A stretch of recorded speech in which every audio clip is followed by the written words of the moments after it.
மகா ஆட்டோல போய்கிட்டு இருக்காங்க. அப்ப ஆட்டோ ரிப்பேர் ஆகுது. ஆட்டோ டிரைவர் சொல்றாரு 2 நிமிஷத்துல சரி பண்ணிடுறேன்னு. மகா ரோட்ல நின்னுகிட்டு இருக்காங்க. அப்போ ஒரு கார்ல சூர்யா போறத பாக்குறாங்க. மகா கூப்பிட்டு பாக்குறாங்க, சூர்யாவுக்கு கேட்கல.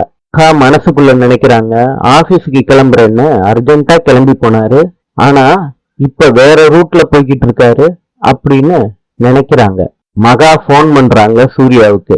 சூர்யா சொல்றாரு, ஆபீஸ்ல முக்கியமான மீட்டிங்ல இருக்கேன், அப்புறம் போன் பண்ணுன்னு போனை வச்சிடுறாரு. சூர்யா ஆபீஸ்ல உட்கார்ந்துகிட்டு இருக்காங்க. அப்ப ஸ்வேதாவும் வக்கீலும் வர்றாங்க. வக்கீல் நான் எல்லாத்தையும் பாத்துக்கிறேன்னு சொல்லிட்டு போறாரு. ஸ்வேதா கேக்குறாங்க, எல்லாம் நல்லபடியா நடக்கும்ல அப்படின்னு சூர்யா கிட்ட கேக்குறாங்க. அதான் வக்கீல் பாத்துக்கிறேன்னு சொல்லிட்டு போயிட்டாருல, நீ கவலைப்படாதன்னு சொல்றாரு சூர்யா. அத மகா பாக்குறாங்க, கேக்குறாங்க. இன்று ஜப்பானின் நாணயம் yen. நாளை சந்திப்போம்.